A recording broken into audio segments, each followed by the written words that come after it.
À l'évidence, c'est un jugement politique. Il n'a pas, en droit, il est extrêmement contestable. Parce que, par exemple, on voit une policière, une commandante de police qui a reconnu à l'audience, comment dire, s'être trompée. Elle n'avait pas été ceinturée par la personne qu'elle a désignée. Et pourtant, cette personne est condamnée à lui verser des dommages et intérêts. De la même manière, le policier qui a renversé plusieurs dénaux, qui a obtenu 7 jours d'arrêt de travail, se voit récompensé pour son Noël de 3 000 €. Il est vrai qu'il en demandait beaucoup plus, mais bon, il a eu 3 000 €. Donc on sent, on pense, moi j'en déduis que les magistrats ont peur, parce que comme vous le savez, ils sont menacés par les policiers. Et donc voilà. Alors ça s'inscrit globalement, de quoi s'agit-il? C'est un feuilleton judiciaire qu'a inventé Belloubet et Macron. Et alors, là vous avez la fin de la saison 1. À chaque saison, il y a des événements spectaculaires, des auditions, etc., comme ça a été le cas, toujours dans les élections. Les auditions sur cette affaire ont eu lieu en pleine élection européenne. Bon, c'est fait pour permettre à chaque étape de recommencer, à raconter, à montrer des images flétrissantes contre moi, à provoquer ce genre de scène. Je suis en train de répondre de ce cirque médiatico-juridique, alors que, comme vous le savez, je suis en pleine bataille contre le gouvernement pour lui faire abolir sa loi sur les retraites, et que, honnêtement, il n'y a que ça qui m'intéresse aujourd'hui. Donc vous n'en avez pas fini avec ça. Mais ce qui est important à noter, c'est que dorénavant, les policiers, on va appeler ça comme ça, ont la possibilité de menacer les juges sans que Mme Belloubet ne dise rien. Ils ne sont condamnés à rien, jamais poursuivis, jamais auditionnés.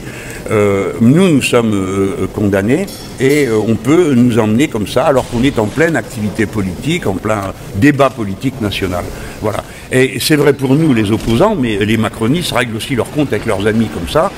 C'est le cas de M. Collomb, de M. Bayrou, qui étaient des amis gênants et qui, eux aussi, maintenant, se retrouvent à avoir maille à partie avec la justice. Bon, alors je dénonce cette instrumentalisation politique de la justice.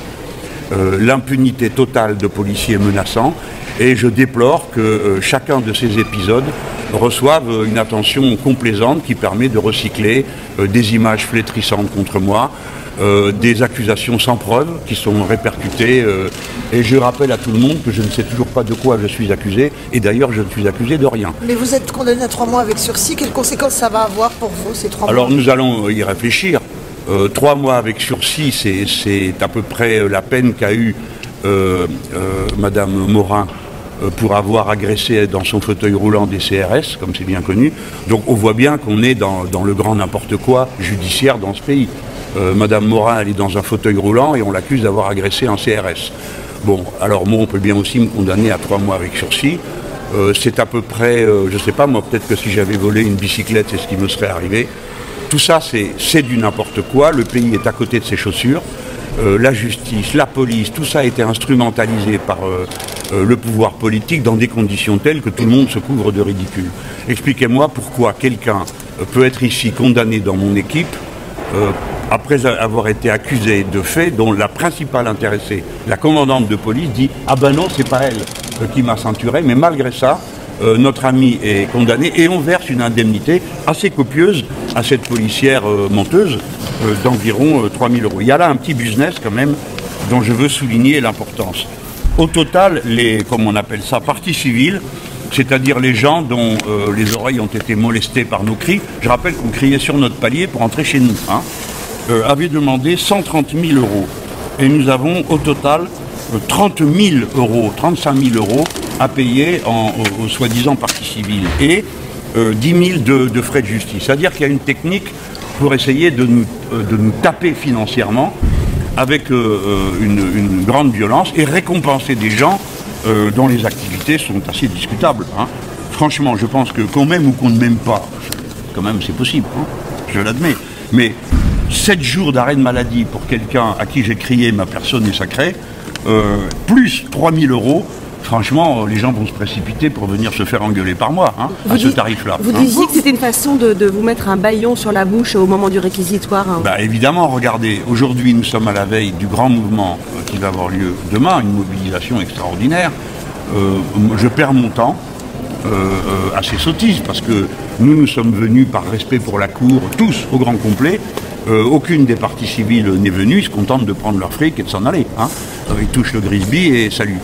Bon, je crois que tout le monde, les gens, je veux encore une fois, qu'on m'aime ou qu'on ne m'aime pas, tout le monde comprend que c'est une comédie judiciaire pour me flétrir. Hein. Ça va permettre toute la journée de rappeler, blablabli et blablabla, les perquisitions, on oublie d'ailleurs pourquoi. Voilà, je pense que c'est organisé pour me donner un coup, moi, mes amis bien sûr.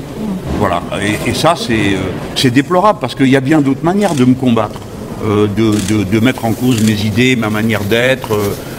Pourquoi nous traîner dans les tribunaux? Vous savez combien ça vous a coûté à vous tous cette histoire-là? Rien que cette histoire, hein, je ne parle pas des perquisitions elles-mêmes ni rien, mais toute cette comédie judiciaire vous a coûté 150 000 €. Ils auraient mieux fait de les donner directement aux policiers et on n'aurait plus entendu parler.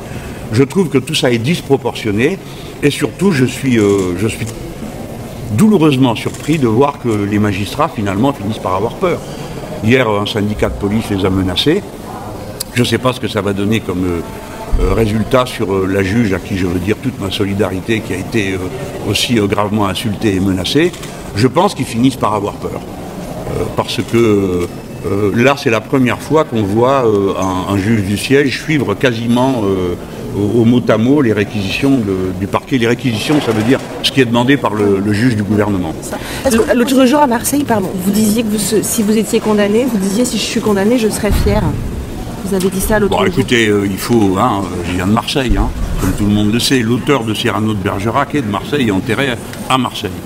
Alors je vais reprendre la phrase dans la pièce de Rostand. Bon voilà, je ne renonce pas à l'honneur d'être leur cible. Et puis c'est vrai qu'il aura fallu qu'on attende que j'ai 68 ans pour reconnaître qui je suis vraiment. Et enfin, je suis un rebelle officiel condamné pour ça à 8 000 € d'amende, après une vie commencée à l'âge de 16 ans à faire le rebelle. Donc c'est une affaire de patience. Que voulez-vous que je fasse d'autre que d'essayer de le traiter avec humour? Sinon on en pleurerait tellement tout ça est un abaissement de la justice, de la police et du pauvre État dans lequel sont des institutions dans lesquelles la plupart d'entre nous, jusqu'à ce procès, avaient une confiance quasi totale. Mais nous avons été bien bêtes et du coup je regarde les autres d'un autre œil, je regarde la société d'un autre œil. Et ces institutions, je m'aperçois que souvent j'ai été trop léger, je n'ai pas vu que la police abandonnait à des violences incroyables sur la population, sur certaines parties de la population, et que les tribunaux jugeaient avec une férocité de classe absolument incroyable. Vous savez, je suis condamné, mes camarades sont condamnés, mais avant moi, 3000 gilets jaunes ont été amenés en tribunal et condamnés. 1000 à de la prison ferme. 22 personnes éborgnées, c'est ça la France aujourd'hui. Quand aujourd'hui un gouvernement dans le monde prend des mesures de répression barbares, il cite la France comme exemple. Tout ça, c'est une image, c'est une sorte d'hiver un peu pénible pour la France. Et bon, on va en sortir, notamment parce qu'on se mobilise bien là contre ce pouvoir. Monsieur Delevoye peut mettre à la taxe tout le pays sur les retraites et oublier une partie de ses déclarations d'intérêt. Non, ça, c'est pas un problème. Mais que moi, j'ai crié sur mon palier que ma personne est sacrée, ce qui est vrai, et que la République, c'est moi. Alors ça, oui, c'est 8 000 € d'amende. Hein, 8 000 € d'amende et puis 3 000 de dommages et intérêts. Je ne sais pas combien. Je vais faire le total ce soir en rentrant. Mais même si mon salaire est bon comme député, c'est plusieurs mois hein, au total qu'on me demande. Est-ce qu'on... Monsieur Corbière. Pardon? Est-ce que ça a changé votre façon de faire de la politique? Ça me rend plus amer et donc par conséquent plus critique. Bon, j'ai fait preuve, on a fait un peu attention à... Je ne sais pas combien de temps va durer le feuilleton judiciaire avec moi, vous savez bien. Ils l'ont commencé sur des dénonciations, l'une de quelqu'un d'extrême droite, l'autre d'un personnage de la commission des comptes qui est à la personnalité, on va dire, perturbée, hein, qui s'en prenait à toute la commission et ça a fini sur moi. Je ne sais pas comment ils vont continuer. Je sais que dans tous les pays où l'on organise des procès politiques, ce sont des feuilletons sans fin. Parce qu'on vous aspire dans la machine judiciaire. Chaque fois que vous arrivez devant un tribunal, les journalistes font leur boulot, ils viennent pour savoir ce que vous en pensez. Du coup, ça vous réinstalle là-dedans et c'est fait pour que vous ne puissiez pas en sortir. Pour que vous soyez vu par l'opinion comme quelqu'un qui est poursuivi. Alors on ne sait pas pourquoi. Et les gens assez mécaniquement se disent « Ah, il n'y a pas de fumée sans feu ». Enfin, tout le monde connaît ça hein, au Café du Commerce. Et vous n'en sortez pas. Et vous êtes continuellement absorbé. Bon, personnellement, ma lutte, elle continue. Ils me reconnaissent rebelle officiel, ils me demandent 8 000 € pour ça. Bon, disons que c'est une condamnation qu'on peut porter comme une décoration.